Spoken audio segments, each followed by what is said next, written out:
The talk about wine started among the rows of grapes in a Bordeaux vineyard. After a tasting, an American visitor pulled the winemaker aside, full of confidence. "Can I give you a tip?" he said. "You're putting way too much effort into these dry reds. Americans don't really like that. Sweet sells.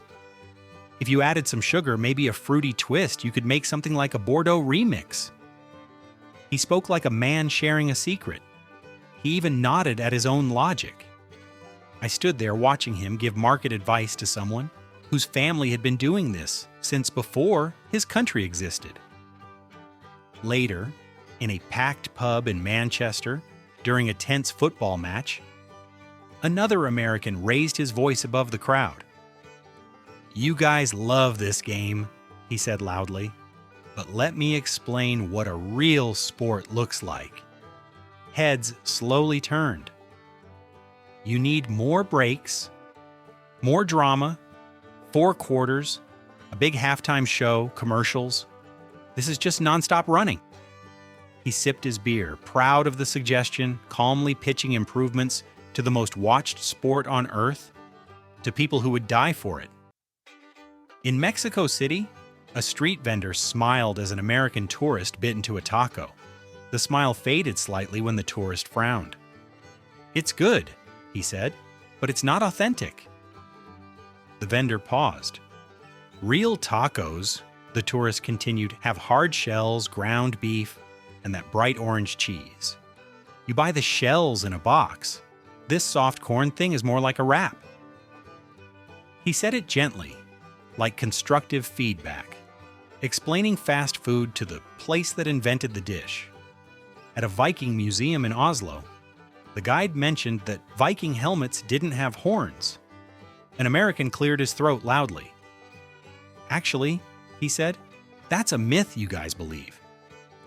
They definitely had horns. I've seen tons of movies. It was for intimidation." He gestured at the displays. "You might want to update these." The guide blinked. I watched history get corrected by cartoons. On the steps of the Acropolis, a Greek guide spoke about ancient myths when an American leaned in. "So Zeus," he said, "he's basically like a superhero, kind of like Thor." The guide hesitated. "Hades is obviously the villain. Honestly, it's a shame Hollywood had to do this for you. You guys never really capitalized on it." He looked out at the ruins. "You're sitting on a franchise and don't even know it." He sounded almost disappointed on Greece's behalf. At the Great Wall of China, an American shook his head thoughtfully. "The name's the problem," he told our guide. "It's not really a wall. It's broken up," he pointed. "A wall should be continuous, like the one we're building back home." He smiled, pleased. "You guys should rename it. Better branding." I stared at the horizon, wondering how a structure that stretched beyond sight still wasn't enough. In Brussels, a chocolatier listened politely as an American woman sampled his work. "It's very high quality," she admitted, "but it's too strong." She smiled kindly. "Americans like something softer, sweeter. Milk chocolate like Hershey's. That's comfort." She nodded. "If you reduced the cacao and added sugar, you could really take off globally." The man smiled back, the way people do when arguing would take too much energy. In Finland, a group sat in a sauna when an American began laying down rules. "First," he said, "you should be wearing swim shorts. Hygiene." No one replied. "Second, it's way too hot. You need to turn it down." He waved his hand. "And definitely don't throw water on the rocks. That's dangerous." He finished confidently, explaining sauna safety to the people who invented sweating on purpose. In Dublin on St. Patrick's Day, an American shook his head at the crowd. "You're celebrating this wrong," he said. Pints froze halfway to mouths. "Back home we do it on the weekend. Makes more sense. More tourists, more beer sales." He looked around. "A Tuesday is bad for business." Silence followed. He was teaching the Irish how to optimize their own holiday. Later that night, language came up. An Irish local mentioned he spoke some Gaeilge. The American corrected him immediately. "You mean Gaelic. That's how it's pronounced." He smiled proudly. "My great-grandmother was Irish." The local took a long sip and muttered, "Of course she was." In Athens again, democracy was the topic. An American explained, "You guys started it, which is cool, but you didn't finish it." He spoke slowly, generously. "We perfected it, checks, balances, rights. You had the rough draft." He gestured at the Parthenon. "You should really study how we did it." I watched a man explain democracy to its birthplace without a hint of irony. On a train in Japan, an American shook his head at the writing system. "3 alphabets is insane," he said. "Just pick one, or switch to our letters." He leaned back. "It would make things easier for everyone else." The local stared out the window. Efficiency, apparently, had a single accent. In Ethiopia, an American frowned at his coffee. "You're doing it wrong," he told the cafe owner. "You need a drip machine or a French press." He glanced at the ceremony. "This takes too long, and it's too strong." He smiled. "Offer lighter roasts, flavored creamers. That's what people like." He spoke calmly, advising the birthplace of coffee on how to modernize. In Milan, an American examined a suit. "Beautiful work," he admitted, "but too slim." He tugged at the fabric. "In America, we like room." "Comfort?" He nodded knowingly. "Fashion is great, but practicality matters." He sounded like he was doing Italy a favor. In Germany, freedom became the subject. "You're free," the American said, "but not really." He shrugged. "You can't buy a gun anywhere. Speech has limits." He smiled. "In America, I can say anything." "That's real freedom." The German nodded and replied quietly, "We tried that once. It went badly." A Swiss watchmaker listened as an American compared his craftsmanship to a smartwatch. "This is nice," the tourist said, "but mine checks my heart rate and weather." He tapped his wrist. "You're stuck in the past. You should pivot." The watchmaker smiled faintly, staring at centuries of precision being replaced by notifications. On a Swiss train, an American woman offered feedback. "They're punctual," she said, "but too quiet." She looked concerned. "Silence is uncomfortable. You need music, cheerful announcements." She smiled brightly.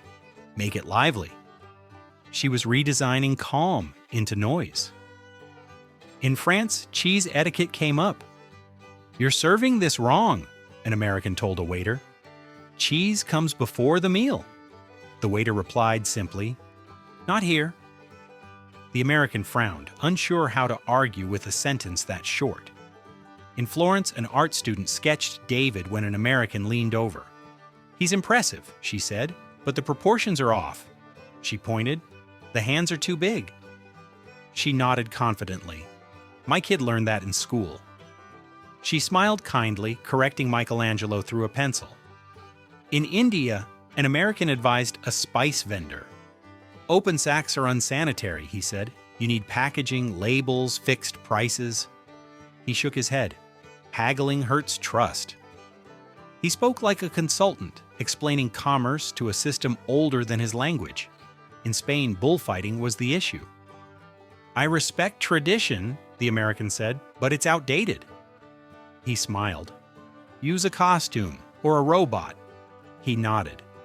"Same show, no harm." He sounded proud of the solution.